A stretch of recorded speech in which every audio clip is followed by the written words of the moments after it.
Stop it! Stop it! Stop it!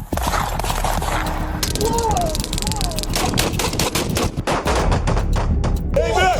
Stay there!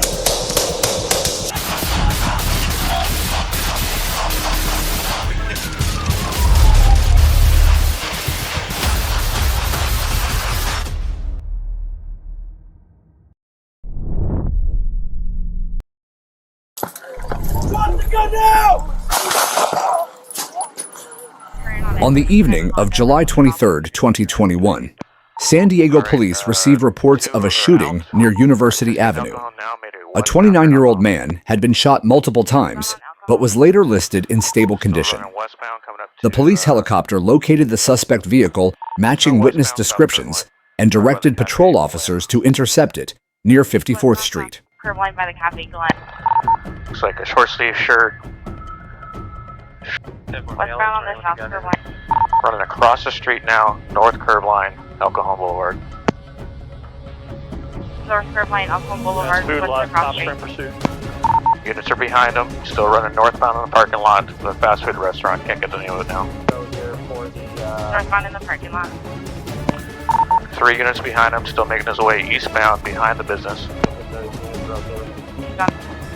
Now on the east side of the business, wrapping back towards El Cajon Boulevard. Back towards. This is the Yoshinoya. He's just running around this building here. 3 officers in pursuit. West side now. Running through the drive-thru. Just tripped and fell. 3 units are on him. 10 north. Still running. Now we're going to be on the north side. He's given up now. Prone down on the north side of the business. Through the gun. He threw the gun and he shot. While 3 suspects remained in the car, 22-year-old Jesus Valletta fled the vehicle with a gun in his hand. He ignored multiple commands to stop and drop the weapon as he ran behind a fast food restaurant. As the pursuit intensified, officers were forced to confront the armed suspect when he refused to surrender. Slow it down! Slow it down!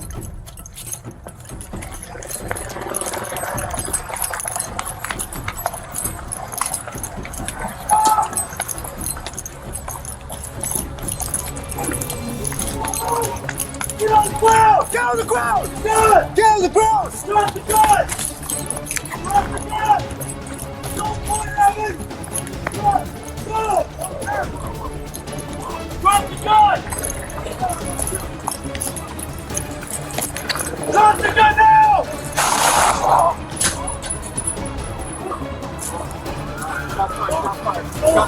2 officers discharged their service weapons, striking Valletta. He was transported to a local hospital, but was pronounced dead shortly after. Investigators recovered his firearm at the scene and found 2 additional guns in the suspect's vehicle, linking the group to another shooting earlier that day. On the ground! Drop it! Drop it! Drop it! What was the location of your emergency? On Iowa Avenue. Okay, what's going on there? Hey, I got some guys graffitiing and it looked like they got a weapon on them. I told them to stop it. Looks like I got a handgun inside their belt. Okay, where are they at right now? They're inside of the building. Inside of, is it this Of the building. on the side of the building? Okay. Yeah. So, on the next, are they closer to the Dynasty Suites or the other side near Starbucks? yeah, Okay. on the dining suite. Okay, how many of them are out there? There's 3 of them. One male black. That's the one looks like he had a weapon in his belt. I told him, hey, stop it. He goes, oh, Okay. okay. On March 9, 2021, Riverside Dispatch received a call regarding gang graffiti on Iowa Avenue. The caller explicitly stated a male subject had a gun in his waistband. Officers arrived at the scene at 4:39 p.m., alerted to the presence of an armed suspect. Copy, Channel 1's 1033, unit to assist. Channel 1. Channel 1.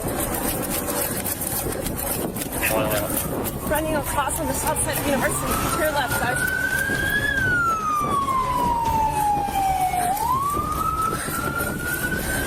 Upon arrival, officers located the group, who immediately dispersed. Police pursued the armed suspect, 19-year-old Jelani Black, into the 1500 block of University Avenue. The chase wound through an apartment complex and ended near a ramp. An officer rounded the corner and, perceiving a threat, discharged his weapon.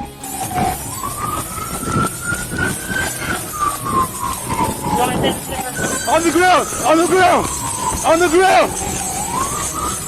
Drop it! Drop it! Drop it! Through our 20 OIS, suspects down. Start medical aid on the supervisor. Stop moving! 1510 University.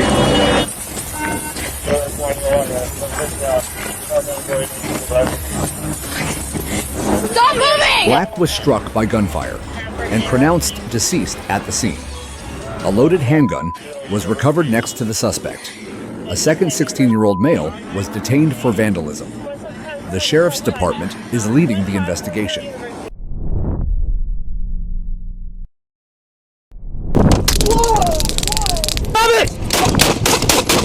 On March 29, 2018, officers with the Miami-Dade Police Department responded to a severe traffic incident on U.S. Route 1 in southern Miami-Dade.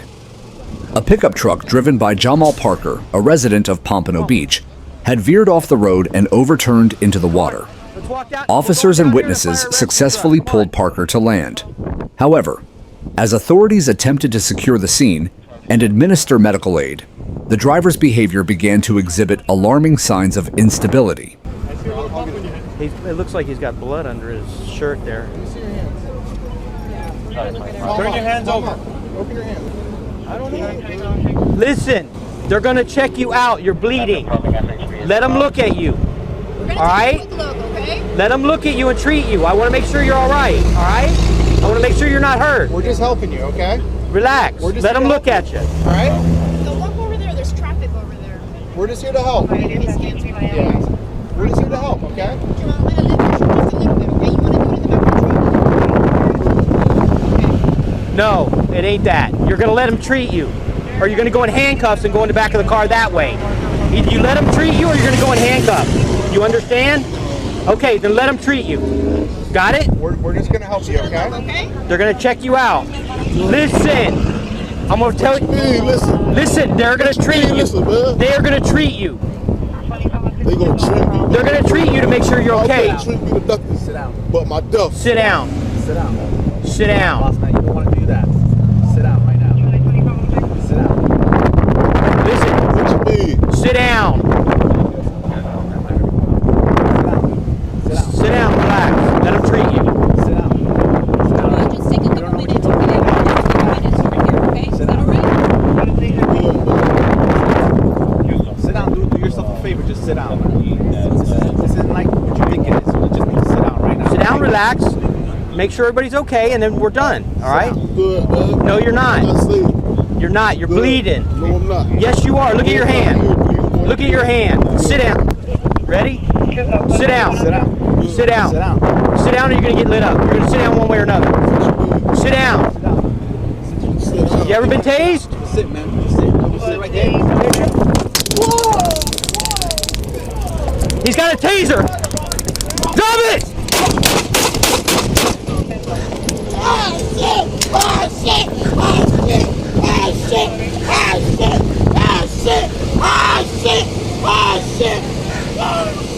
Despite surviving a major crash, Parker appeared agitated and disoriented. When officers noted he was bleeding and required attention, Parker denied his injuries and refused to cooperate. Instead of complying with safety protocols, the suspect began walking away from the initial scene, forcing officers to trail him to maintain containment. Law enforcement attempted to de-escalate verbally, repeatedly instructing Parker to sit down and await fire rescue. The situation intensified as Parker ignored commands and continued moving along the active highway. An officer issued a final warning regarding the use of force if compliance was not met. As the officer moved to detain him, Parker physically resisted. During the struggle, the suspect managed to seize a taser from the officer's holster and pointed the weapon at law enforcement. Faced with an immediate threat from a suspect in possession of police weaponry, officers were forced to discharge their firearms. The stretcher, can you cuff him to the stretcher so he can get his hands from behind his back? You all right? Yeah, I just got blood all over me. Where are they gonna land? Yeah, so far, hold on, stop. I don't know where all he's hit. The back is mine, right? Long, straight key. I need another pair of... No, that's all right. I got mine.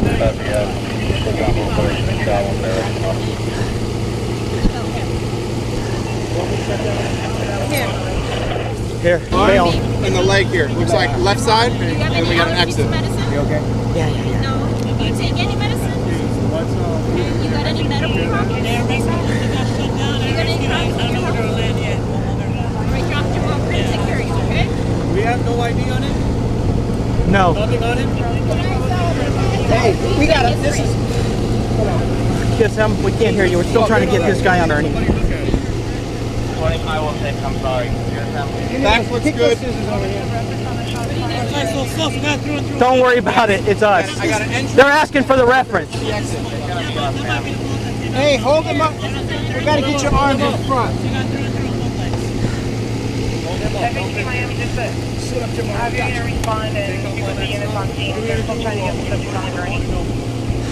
It's up to you. We're gonna have to handcuff him somewhere his hands are behind his back. Okay, let me get him loose. You want to go to the... We can go one at a time if you want, whatever you want. You can put it on the board. Put it on the board? Yeah. I'll put, just so I get one on the board. At least 6 gunshots were recorded at the scene. Immediately following the neutralization of the threat, officers transitioned to life-saving measures and called for emergency medical assistance. Jamal Parker was transported to a local hospital where he was listed in good condition. No police officers sustained injuries during the encounter. Due to his actions, Parker faces multiple serious charges, including resisting an officer with violence and aggravated assault with a deadly weapon. In accordance with standard protocol for officer-involved shootings, the involved personnel were placed on administrative leave, pending an independent investigation by the Florida Department of Law Enforcement.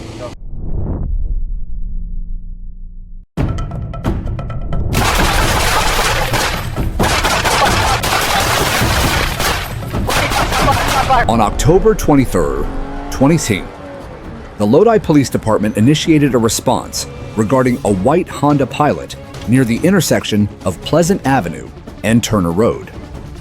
Officers were tracking the vehicle driven by Matthew Paleta through residential streets.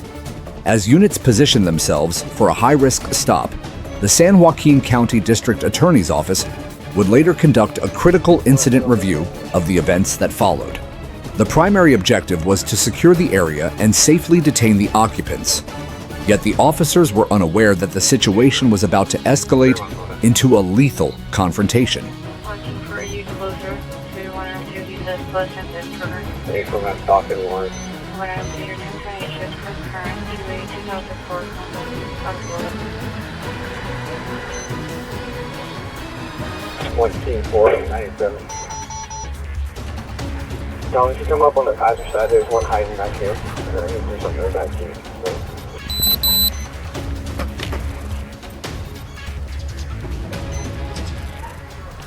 Hey, put your hands on your lap, man.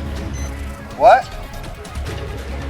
Upon arrival, patrol vehicles positioned themselves behind the Honda to establish a tactical advantage. Multiple units formed a perimeter to cut off potential escape routes. For several minutes, the scene remained static as officers coordinated their approach and awaited backup. Radio traffic between Officer Bristow and Officer Carrillo confirmed the presence of a passenger within the vehicle. The atmosphere grew tense as law enforcement maintained cover with weapons drawn, scanning for any movement from the interior. Suddenly, the driver's side door opened. Officers immediately recognized an elevated threat level and issued urgent verbal commands. The suspect, Matthew Paleta, stepped out of the vehicle.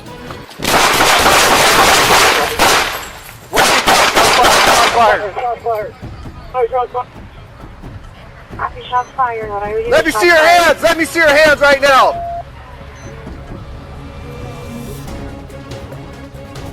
Stay on the ground right now. We got one down.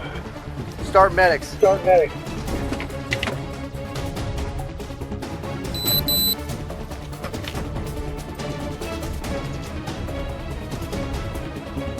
Hey, put your hands on your lap, man. What? Who, the driver or this guy? What's going on, man? Huh? Step out over here. Huh? What's going on, man? What? You're sick?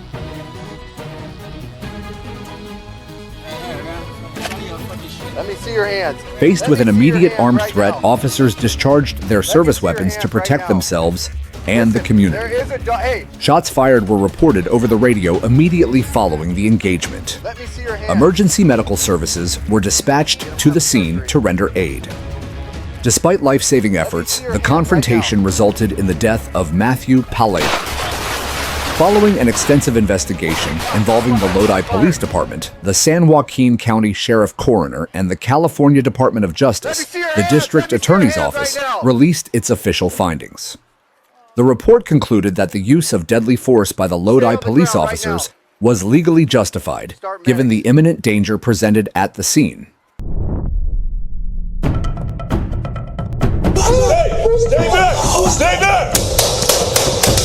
On the morning of Friday, November 19th, 2021, officers from the San Francisco Police Department responded to a distress call at a residential hotel located on the 900 block of Folsom Street in the South of Market neighborhood. The dispatch report indicated a person armed with a knife was inside the building. The subject was later identified as 41-year-old Ajmal Amani. Building surveillance footage recovered later showed Amani pacing the hallways alone, while visibly holding a large knife prior to law enforcement arrival. Officers arrived at the scene at approximately 8:05 a.m., establishing a plan to enter the facility and address the reported threat.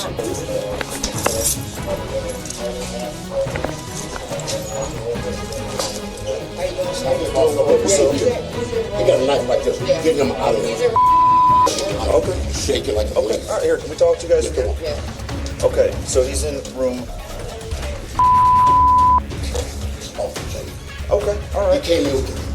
Sorry, yeah, we can. I appreciate that. Hold on, I'm sorry. I appreciate that, man. You didn't take your eye off now, did you?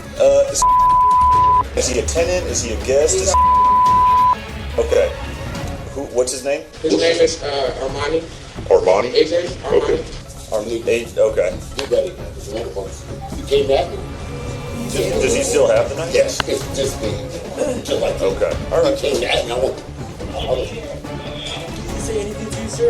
Yeah. I'll stab you right now. I'll stab you right now. Yeah. Okay. Did you believe those threats as I was shaking like a leaf. Yeah. Okay. My phone had to come. He came at me. Is anybody else in the room with him? No. He's in there by himself. Okay. All right. I'm telling you, be careful. Yeah, boy 1-4 Adam, we can hear him screaming. We need the 909. Can we get another unit out here?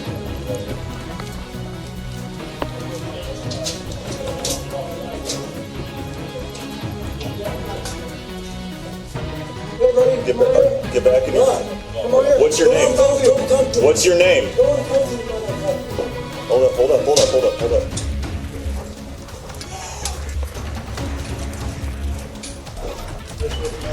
Hey, he's Arabian? Yeah, he's Arabian, Middle Eastern involved for the... Yeah, they got the gun. All right. The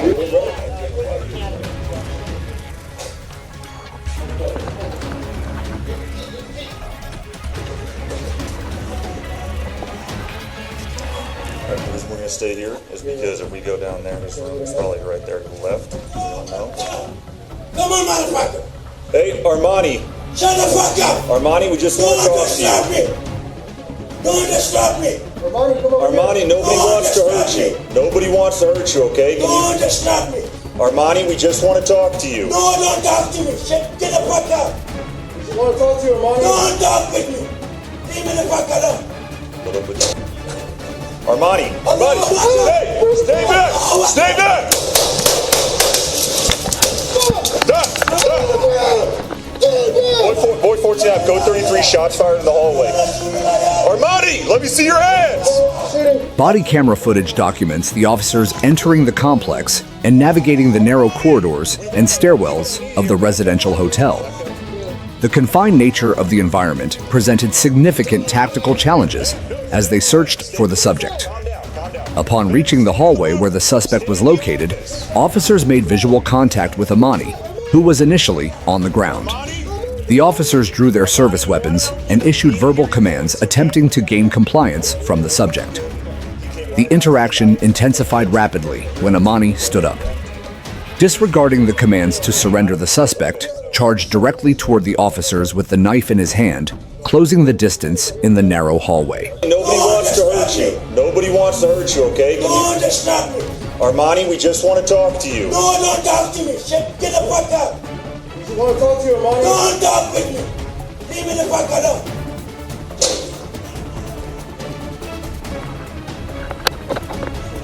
One for out, 408 stage.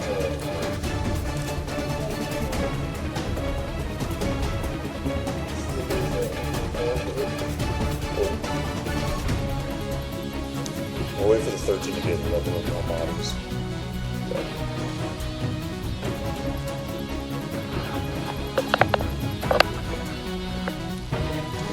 Unit boy 14 on the 3rd floor.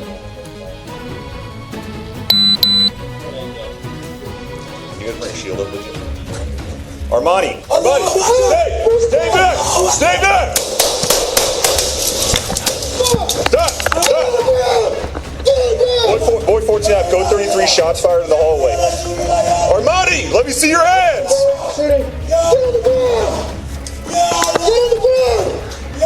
Armani, we want to help you, but I need here. Back up. Back up. Ma'am, stay in there. Ma'am, no, stay in there. Stay. Calm down. Calm down. Ma'am, stay in the room. Stay in the office. Armani? Armani, we want to help you, but we need to hear your voice, okay? We're okay. Faced with an imminent charge, the officers discharged their firearms. Following the shooting, officers secured the weapon and immediately rendered medical aid to Amani while summoning an ambulance to the scene. He was transported to Zuckerberg San Francisco General Hospital and Trauma Center with life-threatening injuries. Despite the medical intervention provided at the scene and at the hospital, Ejmal Amani succumbed to his wounds and was pronounced deceased. The incident was subsequently investigated as an officer-involved shooting.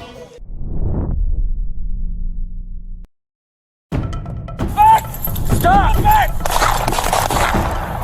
On June 10th, 2021, the Salt Lake City Police Department released body cam footage regarding a critical incident at Pioneer Park. At 8:36 a.m., dispatch received reports that a woman had been stabbed and was bleeding heavily. Salt Lake City fire personnel arrived first and immediately began life-saving efforts on the victim due to the severity of her injuries. Right over here is what they're saying. That dude? I just seen her about, I went to the bathroom and then came back. You guys saw she said that guy did it? That's what she said.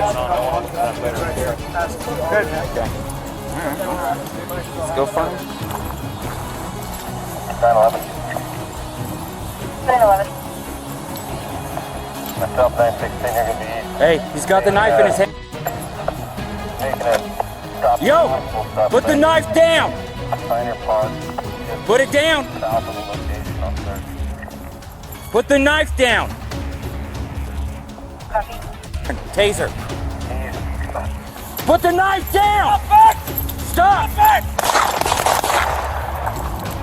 Put the knife down now! Two officers arrived at 8:46 a.m. and approached the suspect, who was initially sitting near a tree. The male stood up, revealing a knife in his hand. He ignored repeated commands to drop the weapon and advanced slowly toward the first officer. As the officer warned that he would deploy a taser, the suspect suddenly sprinted toward the second officer with the knife raised. Both officers discharged their firearms in response to the charge. Come on, man. Where you hit, dude? Tell us where you're at. Come on, I want to help you. You want to move that knife just a little bit more? Come on, buddy, please. I want to help you. Can you hear me? Sir, please talk to me. medical. Come on, buddy.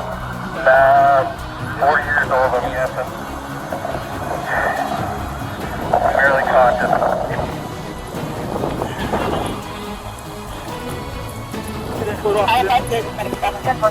Hey!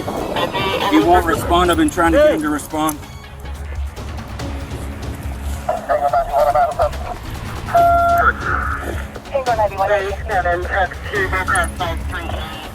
So before I was there, officers on the north side of Pioneer Park, just off of 300 south for a 40-year-old male. You okay? There you go, buddy. Come on, breathe. The subject collapsed within feet of the officer, still gripping the knife in his right hand. After finally complying with commands to release the weapon, he was secured and placed in a recovery position. Officers immediately requested aid, and paramedics already on scene began treating the male less than 2 minutes later. The suspect was identified as 39-year-old Rezek Yaqub Yahya.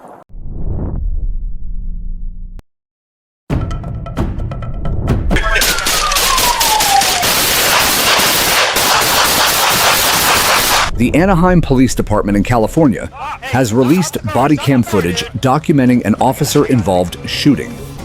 The incident began as officers tracked and pursued a white pickup truck moving through a residential neighborhood. Due to the dangerous nature of the situation unfolding in broad daylight in a populated area, officers had to carefully weigh their approach to avoid endangering the community. The objective of law enforcement was to isolate the suspect vehicle before the subject had the opportunity to pose further threats.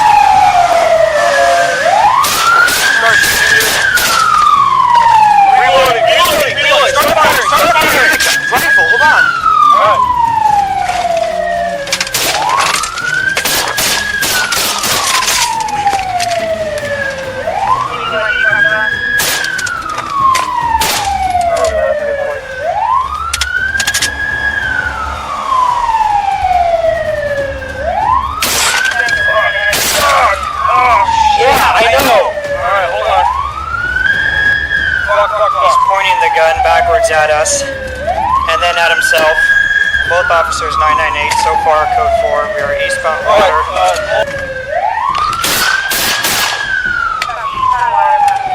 Don't take a shot, don't take a shot. Okay. People in front of us. Alright. I'm low on ammo. Do you have a 9? Yes. Give me one.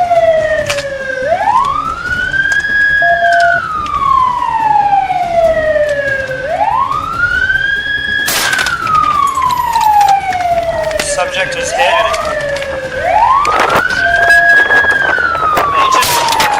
think I hit his head. Agent, move over. As the pickup truck came to a stop, the driving officer maintained his position inside his patrol vehicle, aiming his weapon through a shattered windshield to keep the suspect in his sights.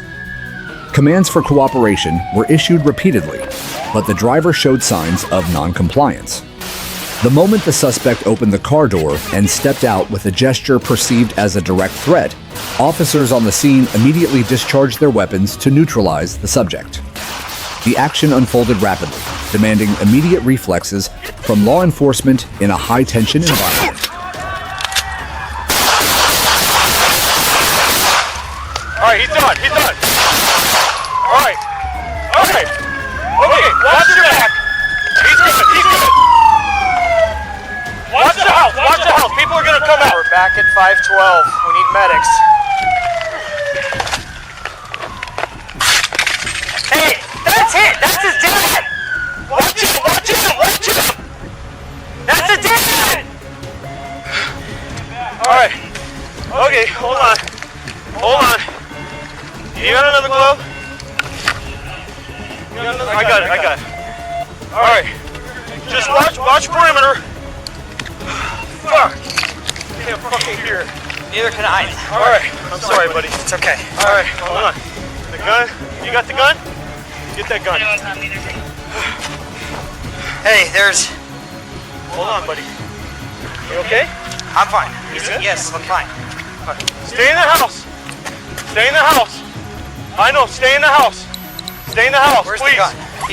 He's been... Watch Guys, the 9. there's... Let's cuff this fucker. Let's cuff this guy. Let's go back. We got it. No, we're good, sir. Just can't hear. Once the firing ceased, officers quickly surrounded the scene and approached the suspect to ensure the area was secure.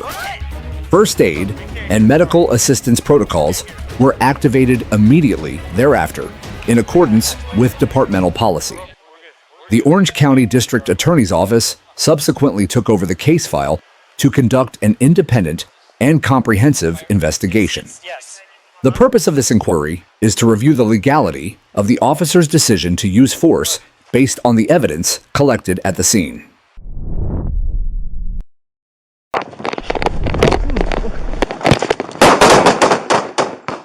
On May 19th, at approximately 1:40 a.m., the Louisville Metro Police Department initiated an investigation in the 1600 block of Bardstown Road. Officer Patrick Dahlgren of the 7th Division observed an occupied vehicle parked on an access road in a dimly lit area.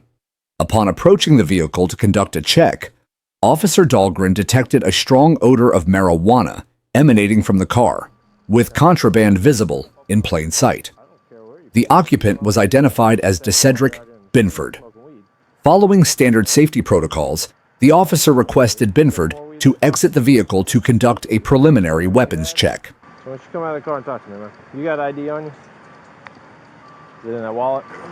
You got anything on you? No knives, no drugs, no guns? You got any problem with checking? You got any problem with checking? If you got anything on you? But don't reach for me. I mean, I was going to check for it. Oh. Not sure. You nothing on you? Yes, sir. Yeah, that's my phone. You got no more weed inside the car? No. Yeah, 1 point on. All right, boss. So you just out here smoking weed and chilling, waiting for your parking space to open up? Yeah, I mean, I could have pulled right there. Could have, yeah. You could have parked anywhere. That's the thing, but... I know, you're supposed to park in, like, whatever the spots are.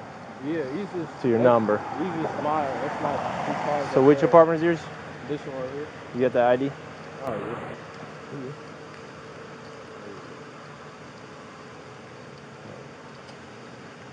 So you stay at which one? 21 or 23? And you don't know this truck? I mean, they might have moved right there. But yeah, they're in the wrong spot because that's 23. They need to be parked in 21, but somebody's... You see like 21 parked half on and half off, so they took up... Whenever they get home, they were elderly. Yeah. They park like they do too. I was trying to take their spot. Very good, man. I understand. Makes sense. So there's nothing else in this car? No, sir. You got any problems with me checking? No, you good. You good? All right. I'll wait for my partner. He said he's going to be here in a second. While awaiting backup units, Officer Dahlgren maintained a dialogue with the subject to keep the situation stable. Initially, the interaction appeared calm, but Binford repeatedly expressed a desire to retrieve an item from his vehicle. Despite the officer standing in close proximity, the suspect began rummaging through items inside the cabin. The dynamic shifted rapidly when Officer Trevor Troutman of the 7th Division arrived on scene to assist. Seizing this moment, Binford suddenly reached deep into the vehicle, ignoring verbal commands to stop reaching. Recognizing the immediate threat, Officer Dahlgren intervened, attempting to physically pull the suspect away from the car to prevent access to a weapon. A violent struggle ensued. Binford produced a concealed handgun and discharged the weapon at Officer Dahlgren from contact range. The round struck the officer in the right shoulder. The suspect immediately fled the scene on foot, firing an additional round toward law enforcement. Facing a lethal threat, both Officer Dahlgren and Officer Troutman returned fire, discharging a total of 8 rounds at the subject. Don't be reaching. Stop.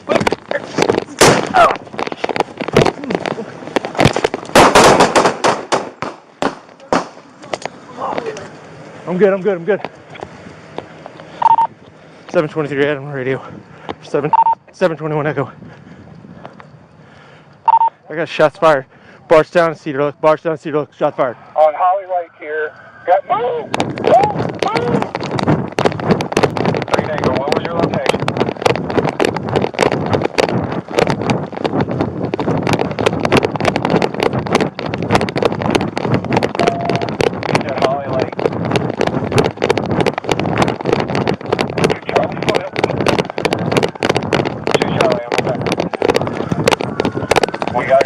The pursuit ended a short distance away when Binford collapsed from a gunshot wound. Officers quickly moved in, secured the suspect, and established a crime scene. The suspect's firearm was recovered at the location of the arrest. Binford was administered first aid on site and transported to the University of Louisville Hospital with non-life-threatening injuries. Officer Dahlgren was treated for a graze wound to his shoulder and is expected to make a full recovery. As a result of his actions, DeCedric Binford has been charged with attempted murder of a police officer, fleeing and evading in the first degree, and trafficking in marijuana. Hey man,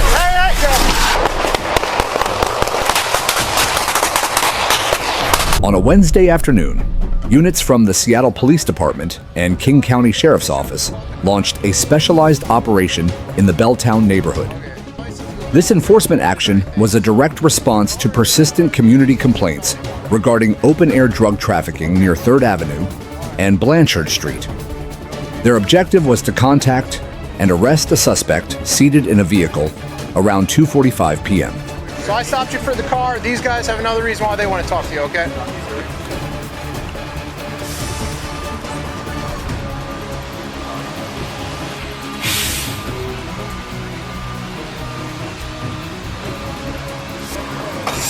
Hey man,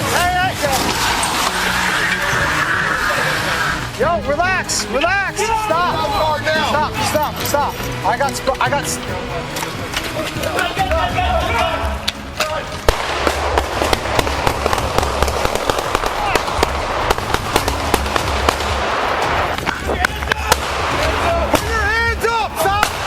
Put your hands up.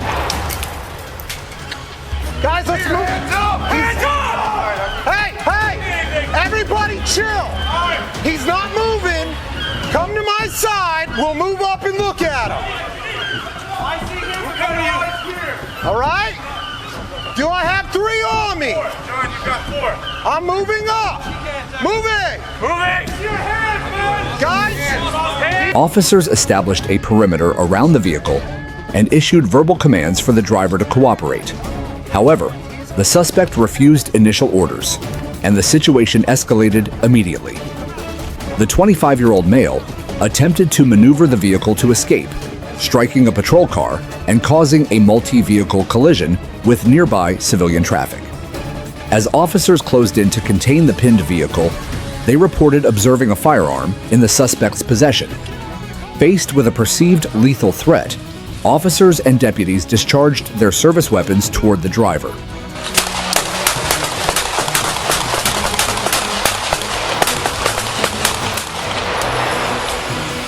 Shots fired. Hands up! Hands up! Hands up!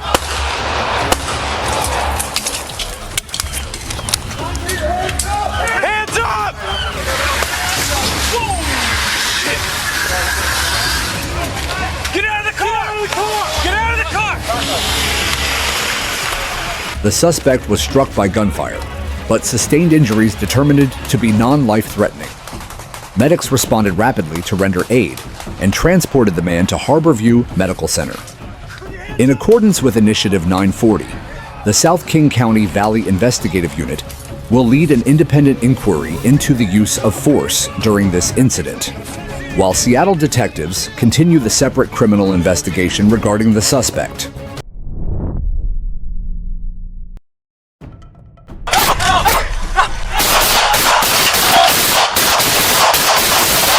Hi, I have someone who stabbed somebody at my location. I need the police now. I don't know where you are. 6425 Tyrone Avenue. Is that a house or apartment or business? It's a church. And what's the name of the church? Central Lutheran Church. Is the person who did the stabbing still there? Yes, he is. Is it a man or what? Is he black, white, or It's a man. It's Hispanic man. What color shirt pants does he have on? He has a maroon shirt with green army shorts. On June 16th, officers from the LAPD Van Nuys Division responded to a radio call regarding a violent domestic assault. Reports indicated that a man later identified as Guillermo Perez had stabbed his ex-girlfriend. Perez was a documented gang member with a history of robbery and assault. Upon arrival at a church on Tyrone Avenue, police encountered the suspect, who was armed with a large knife and a metal folding chair. Drop the knife! Drop the knife! Drop the knife! Stay covered, keep covered. Officers established a perimeter and issued clear commands for Perez to drop his weapon, but he refused to comply. Attempting to resolve the standoff with less lethal force, police deployed beanbag rounds. This action triggered an aggressive reaction as Perez retreated and seized Elizabeth Tollison, an innocent bystander standing nearby. He held the knife to her neck and began to inflict life-threatening injuries. Faced with an imminent threat to the hostages, Life 3 officers discharged their service weapons.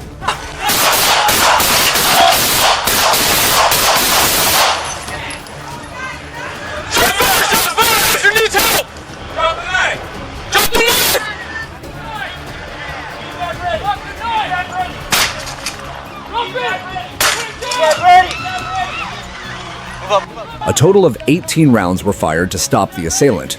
The suspect was pronounced dead at the scene. Tragically, during the rapid exchange, Ms. Tollison was struck twice by police gunfire. She was transported to a hospital, but later succumbed to her injuries. The department has launched a full investigation to review the protocols used during this catastrophic event.